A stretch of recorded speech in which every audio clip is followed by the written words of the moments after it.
Shalom bien-aimé, je réponds au nom de Baudry Kitoko Ramazan.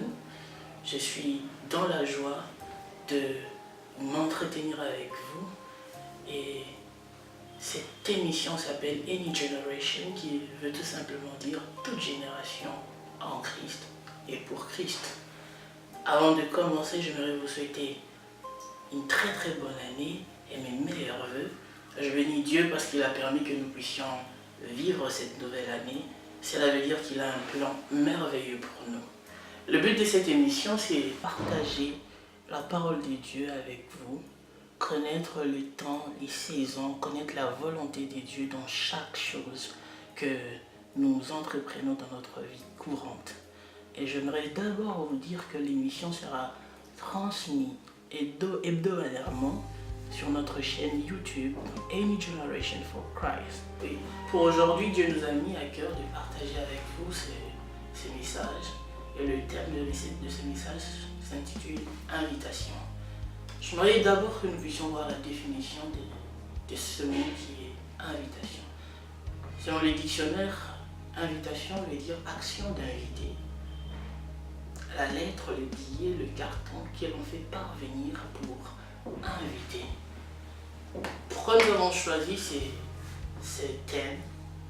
C'est juste parce que nous voulons que cette nouvelle année soit une année où nous allons marcher avec Dieu, une année où nous allons l'inviter dans tout ce que nous entreprenons. J'aimerais sans plus tarder nous inviter à la lecture de la parole de Dieu. J'aimerais que nous puissions ouvrir nos Bibles dans l'évangile de Jean, chapitre 2, à compter du verset 1er jusqu'au verset 5. Je lis pour vous. Au nom de Jésus, il est écrit 3 jours après, il y eut des noces à Cana, en Galilée. La mère de Jésus était là, et Jésus fut aussi invité aux noces avec ses disciples. Le vin ayant manqué, la mère de Jésus lui dit, ils n'ont plus de vin. Jésus lui répondit, femme, qu'y a-t-il entre moi et toi? Mon heure n'est pas encore venue. Sa mère dit au serviteur, faites ce qu'il vous dira. J'aimerais que nous puissions nous limiter juste là. Nous invite à prier. Seigneur, nous te disons merci parce que tu nous donnes cette opportunité de parler de toi.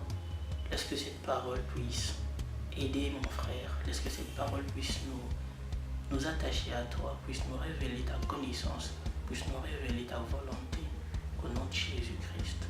Rencontre les objectifs des gens. Réponds aux questions de plusieurs personnes par cette émission et conduis-nous, cher Saint-Esprit, au nom de Jésus. Amen. Après avoir lu ces passages merveilleux, on va nous parler d'une fête de mariage. Il y a encore un mot frappant qui revient, on dit la mère de Jésus, et Jésus était invité à cette fête. Avant de commencer, j'aimerais d'abord nous dire que ces gens avaient résolu, avaient planifié de fêter, d'organiser un mariage. Ils avaient leur plan, ils avaient leur calcul, ils avaient leur budget, ils avaient déjà tout planifié. Mais la chose la plus importante est qu'ils avaient aussi songé à inviter le Christ. Il y a 2 pensées fortes, la pensée de l'homme et la pensée de Dieu. Pourquoi je suis en train de parler de ces 2 pensées? C'est juste pour nous dire, étant humains, nous avons nos pensées à nous. Nous avons nos projets, nous avons nos ambitions. Mais Dieu a aussi ses pensées. La Bible dit, les pensées de Dieu sont différentes des hommes. Mais la meilleure des choses, c'est que ces gens ont songé à inviter Jésus dans leur mariage. La chose la plus extraordinaire, c'est que ces gens avaient tout pensé.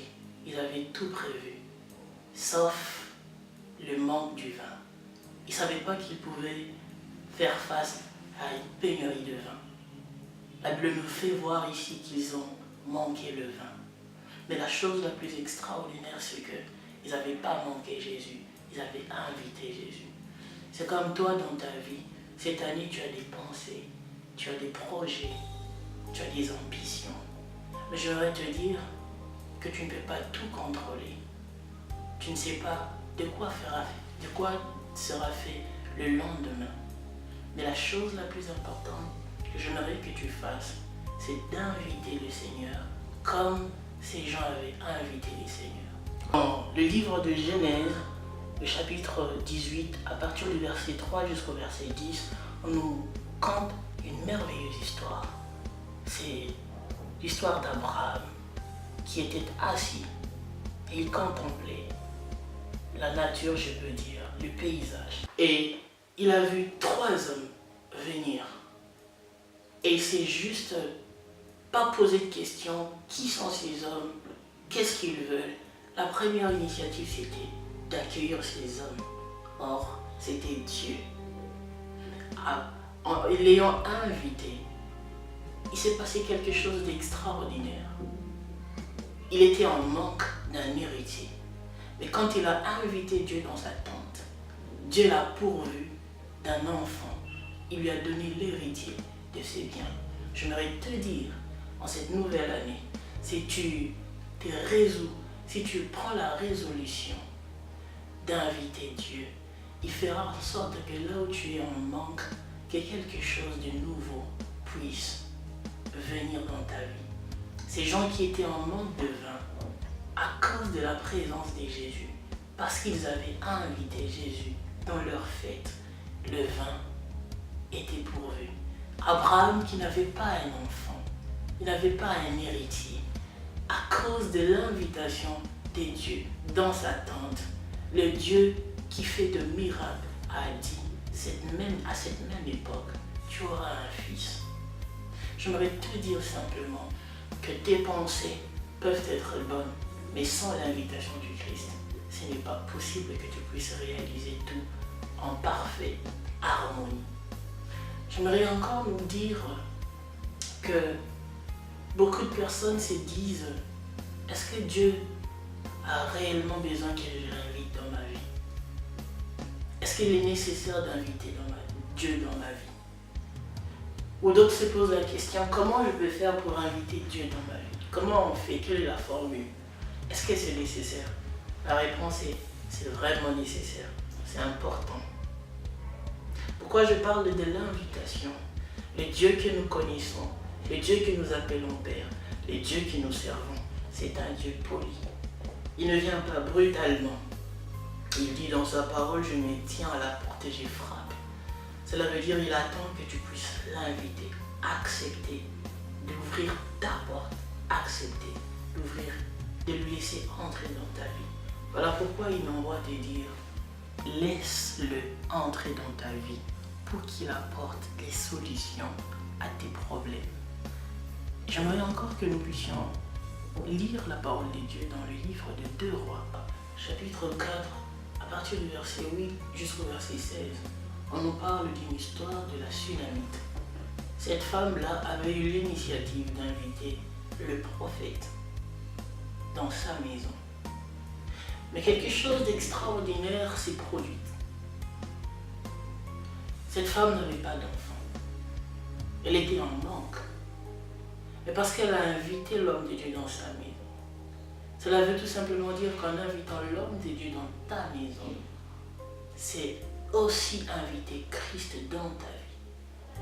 Quand elle a invité l'homme de Dieu lui a dit à cette même époque, comme il a été dit à Abraham par Dieu lui-même, à cette même époque, Sarah, ta femme, aura un fils. L'homme de Dieu a aussi dit à la femme sunamite, à cette même époque, tu auras un fils. Ce que tu étais en train de demander, d'espérer tant, ce que tu étais en train de te lamenter, la chose qui te dérangeait, la chose qui te manquait, sera pourvue juste parce que tu as accepté de m'inviter dans ta vie. La chose la plus facile à faire, c'est d'inviter Dieu dans sa vie. La chose la plus merveilleuse à faire, c'est d'inviter Dieu dans ton année. Si tu invites Dieu dans l'année 2016, ce sera une année où tes manques seront pourvus. Plusieurs me poseront la question, Baudric, comment on fait pour inviter Dieu? Je vous ai dit déjà, dans la Bible il est écrit, voici je me tiens à la porte de votre cœur. Je suis en train de frapper. J'attends juste que vous puissiez ouvrir. J'entrerai, je souperai avec vous. La réponse est facile.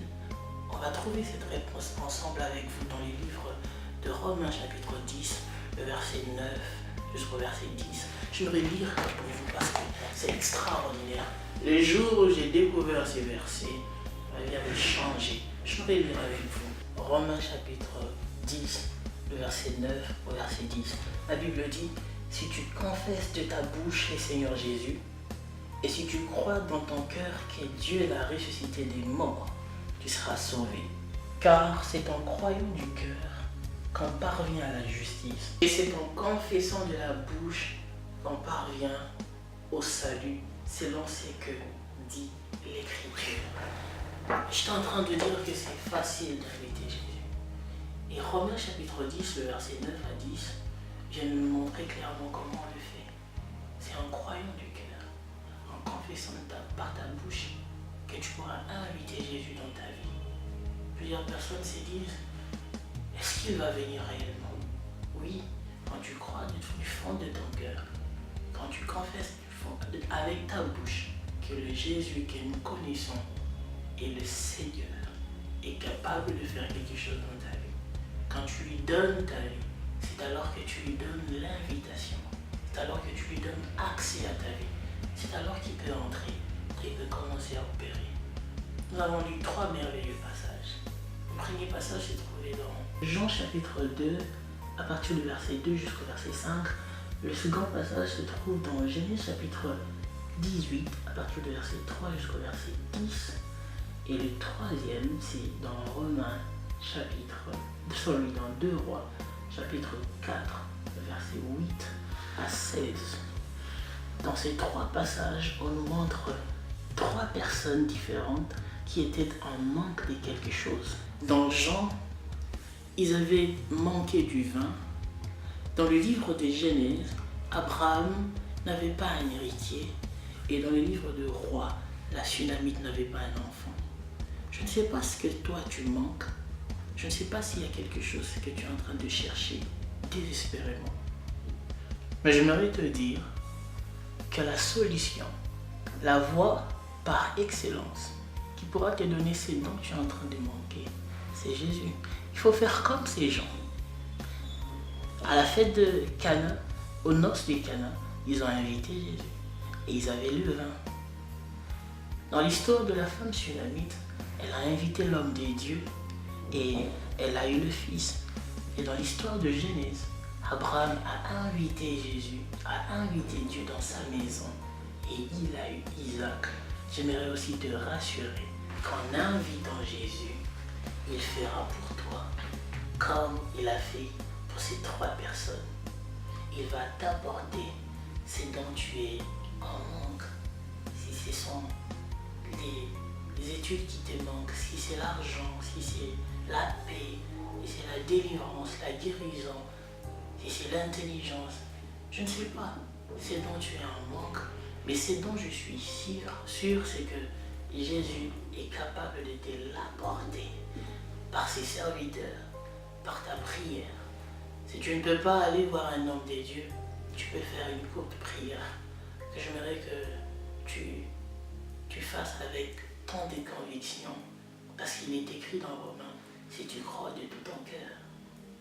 En faisant cette prière, il est capable de venir et de commencer à t'apporter ce dont tu as besoin.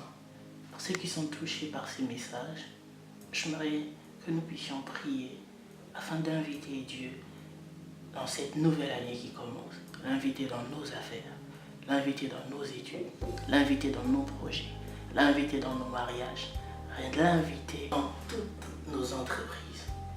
J'aimerais que tu pries avec moi. Seigneur, nous te disons merci pour ta parole qui nous a fait du bien. Nous prenons l'engagement de t'inviter dans tout ce que nous allons entreprendre.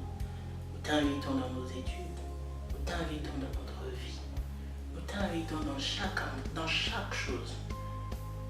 Nous avons besoin de toi, cher Saint-Esprit. Je prie pour mon frère, je prie pour ma sœur, afin que tu puisses régner dans sa vie comme étant le Sauveur et aussi comme étant le Seigneur. Je prie que tu visites nos familles, que tu bénisses notre nation et que tu nous fasses du bien selon tes promesses. Au nom de Jésus. Amen. Merci beaucoup de nous avoir suivis. Je pense vous revoir bientôt sur notre chaîne YouTube Any Generation for Christ. Que le Seigneur vous bénisse.